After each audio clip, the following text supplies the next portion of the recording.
Hello everyone. We're going to switch gears this week. We're not talking about kid safety anymore. We're going to talk about food. Most of you who know me know that I've been talking about food for a long time and nutrition and how it affects our health. So in just the next few minutes, we're going to talk about what I'm currently reading and then talk about my current take on what I think good eating looks like. All right, so the book I'm reading is called Forever Strong by Gabrielle Lyon. The big takeaway, and this has changed, my thinking on this has changed a bit over the last few years. She recommends 1 gram of protein per pound of ideal body weight. Right, so that's a lot more than most people probably eat. From the numbers she gives in the book, tons of people are way undernourished when it comes to protein. And that's not per kilogram. Lots of times, I think most people, and she talks about the USRDA, which are minimum daily allowances, which are not set for optimizing health. They're like the very minimum to avoid deficiencies. So this is much higher than what most people are eating, but 1 gram per pound of protein, 1 gram of protein per pound of ideal body weight. And especially if you're cutting calories, keep prioritizing your protein. So don't use like 15% of your calories from protein. You need to prioritize the protein and you figure your fat and your carbs if that's how you're calculating things and what you're doing to lose weight. But prioritize your protein first, and then you cut your calories by cutting carbs and protein, or carbs and fat, if that's what you want to do. Interesting, from a historical perspective, she has this quote from Herbert Hoover back in January of '43. He said, meats, and this is now the middle of World War II, so meats and fats are just as much munitions in this war as are tanks and airplanes. So again, going back in the 1940s, we used to prioritize protein. That's why there was rationing of food so that the soldiers would have protein and fat. So interesting that we've gone away from that to what we do now. So anyways, good book, but check that out. The takeaway though is this: 1 gram of protein per pound of ideal body weight. Related to that, if I wanted to boil down my top tips for eating better without getting way into the weeds on these things, these would be my top tips. So prioritize protein, we just talked about. Nutrient density matters.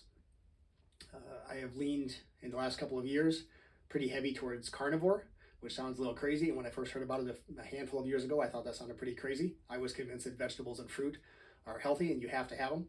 Turns out you don't.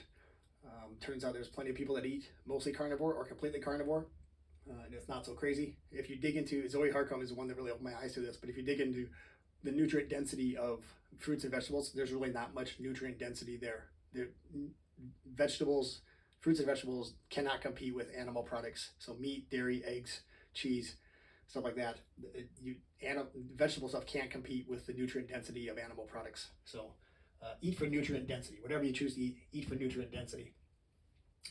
This one I say less or no, because I don't eat 0 of these things, right? That doesn't make for a sustainable life.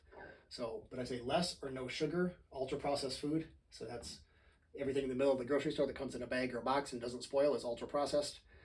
Most people can recognize that. It's junk food, right? So less or no sugar, less or no ultra processed food, and less or no seed oils. Seed oils are terrible for you. They cause heart disease, separate from mechanisms related to insulin resistance and that whole thing. They are not healthy. So that's your canola oil, the stuff that we're told to cook with. Canola oil, all the other seed oils are not healthy. So, but there's a place around here that has very good cheese curds that are my favorite cheese curds. I know they're cooked in seed oils, so when I go out to eat there, I get cheese curds, right? So that's why this is a less or no. I don't eat seed oils pretty much any other time except when I go out to eat. I don't have any in my house. I don't have any of this other stuff in my house, which speaks to the other issues here that I'd suggest for eating better. Keep it simple. Whatever you're doing needs to be sustainable. So simple is sustainable. So if it's super expensive or super complicated, you're not going to keep doing it. So it needs to be simple, needs to be cheap or inexpensive as you need it to be. But expensive things and complicated things don't last. Play the long game. Committing to eating better for like 3 weeks, knowing that you're just going to throw in the towel is kind of dumb. So plan to play the long game. Like, how healthy do you want to be 5 years from now? Okay, what are you going to eat and what does that look like so that you can be eating the same way in 5 years and still be sustainable? Following these rules or whatever you pick for your rules about eating healthy, they need to be sustainable. They can't be just a flash in the pan. Like, it's got to last a long time. The other thing is that environments like gravity, right? And I believe that quote comes from James Clear, who wrote the book Atomic Habits. If you have food in your house that's bad for you, you will eat it, especially when you're tired. Like, that could be a whole other talk talking about how your hormones change when you're tired. You can't out willpower not eating bad food when you're tired. So if you have cupcakes and cookies and cake on your counter when you get home from work after a long day, you're going to eat it. There's not really any way around that. You're not going to willpower your way out of it if it's in your house.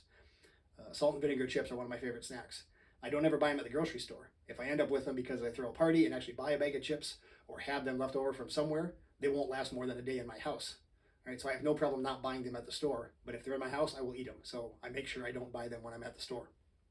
So, and that's true for everybody, wherever you go, whether it's work, home, activities that you go to. If there's church, famous for making people fat by providing cake and cupcakes and cookies and all the snacks that are no good for you. So don't have it around. Lastly, a couple of tips. If I had to pick top things or top people to read or follow, these would be my top picks. For websites, it'd be dietdoctor.com. It's run by a Swedish doctor named Andreas Einfeldt. I heard him speak at a conference in early 2023. I heard Gabriel Lyons, she was actually there too at Low Carb Denver. She was talking about her protein stuff, and he actually mentioned on this website, it's been for a long time been a low carb, high fat sort of website. They have added more about eating more protein. So his thinking and the data that he's looked at echoes what she has said about protein needs to be more of a priority. Through my eating and evolution of eating, I generally don't eat it, have not prioritized eating as much protein for two reasons. One, when you eat low carb, high fat, carbs drive insulin resistance, insulin and insulin resistance. If you eat enough protein, you can get an insulin spike. So my goal was always to keep my insulin low by eating low carb. So that's why my low carb, high fat was always moderate protein. And it just made a nice teaching point as well. Like if it's low, like your carbs are low, protein's moderate, fat is high, right? Like it makes it nice as you think about how you eat things. My other thing that I don't like is the advertisement on protein powders, protein shakes, protein drinks. I think there's a lot of marketing that goes into that. In the product, the stuff that goes into those shakes and proteins and powders is obviously highly processed. So, and I don't have one to suggest. If you're going to eat a protein powder, I don't know any off the top of my head. I don't research that. I don't have a good answer for what the best one to eat would be. But my thinking has shifted that I probably need to prioritize protein more than I have traditionally in the last, handful, 15, 20, however long I've been tweaking my food. I guess we're coming on over 15 years, I suppose. So the best book I would say is Case for Keto by Gary Taubes. He wrote Good Calories, Bad Calories back in 2007 and has wrote a number of books since that time. Don't get turned off by the name keto. He makes a lot of good points in that book about eating less sugar. So, which again, even if you don't prioritize your protein, cutting sugar out of your diet and the starches that go with it would be a big step in the right direction. But that's one of the best that I've read that overall looks at food. Hers are specific to protein, but best book sort of overall about eating better, I would say is probably that one. As far as writers that I follow, I don't have social media, but I do some Substack, and I get emails from Gary and Nina. They write one together and sometimes separate. Zoe, I get a weekly email from her, and her website's great. Those two have influenced my thinking the most about eating in general. I think they have the most balanced approach to talk about what really matters when we eat. So those are the three I would recommend. Oh, and I should mention, as a side note, for Diet Doctor, Diet Doctor is a free website. They also have a paid version. I believe the paid one is $10 a month. Last time I checked, they had a free trial. So you could get on there, pay your $10, and you get access to all the other stuff that's behind the paywall. There's things like movies. There's things like expert discussion on any given topic. So if there's some discussion about a medical problem, whether it's from an OB-gynecologist or a nephrologist, rheumatoid arthritis, there's all kinds of specialists in their various fields talking about eating better and how it affects that particular disease process. One of my favorites on there is a series by Jason Fung, who's a nephrologist and an expert on fasting, who talks about intermittent fasting and how that's actually a very valuable tool as well for a lot of people. Not a fix-all for everybody, but a good tool. And he's got an 8-part series that's around like 5, 7, 8 minutes each to break down what intermittent fasting looks like, the pros and cons. Is it actually crazy? No. Is it actually okay to do? So again, there's a bunch of free stuff on there, but there's also the paid version.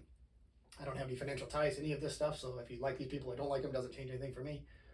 The other thing I'd say about the Diet Doctor, on the paid site, they also have a place where you can pick meals and it will spit out a shopping list for you. So if you're someone that needs that structure, that hey, these are the meals I'm gonna pick. I really want to cook this way. We're gonna cook ahead of time for the week to actually have some good meals in the house.